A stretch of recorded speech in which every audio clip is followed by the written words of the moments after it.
As of 10 p.m., yung sentro nitong si Bagyong Leon ay huling namataan sa layang 705 km silangan ng Ethiaga, Isabela at nananatili pa rin itong nasa severe tropical storm category na may taglay ng lakas ng hangin malapit sa gitna umaabot ng 100 km per hour, may pagbugso na umaabot ng 125 km per hour at kumikilos po ng mabagal sa direksyong Pakanluran. At kumikita po natin dito sa ating latest sa satellite image, yung outer rain bands po nitong si Bagyong Leon ay nakakaapekto na sa may bahagi ng Luzon or bahagi ng Bicol Region, gayon din sa silangang bahagi ng Quezon, Northern Luzon, gayon din sa ilang bahagi din po ng Eastern Visayas. So possible pa rin po yung mga pag-ulan dulot ng epekto ng rain bands nitong si Bagyong Leon, kaya patuloy pong pinag-iingat yung ating mga kababayan, lalong-lalo na po yung mga areas na kasalukuyan ay patuloy pa rin nakakaranas ng mga pagbaha.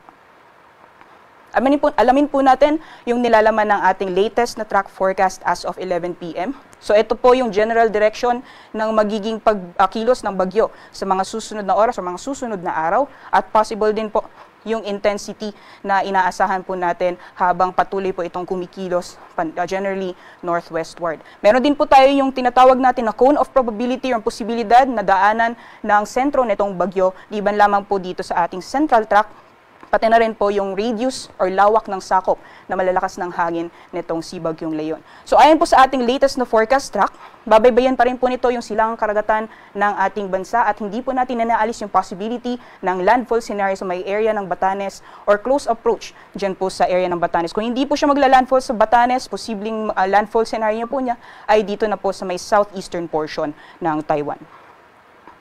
Ayon din po sa ating latest na forecast track, habang binabaybay niya yung silangang karagatan ng ating bansa, patuloy po itong lalakas, maaaring umabot ng typhoon category sa susunod na 12 oras at maaaring lumabas po ng ating Philippine Area of Responsibility sa darating na Biyernes ng hapon. Dahil nasa karagatan pa rin itong si Bagyong Leon, hindi po natin inaalis yung posibilidad na maaaring umabot din po ito ng super typhoon category habang patuloy na papalapit dito po sa may area ng Batanes. So patuloy po tayong mag-monitor ng ating mga forecast sa mga susunod na araw patungkol sa binabantayan na bagyo. Kung makikita din po natin sa ating latest na track forecast, malawak ang sakop na malalakas ng hangin nitong si Bagyong Leon. Kaya naman ilang bahagi po ng North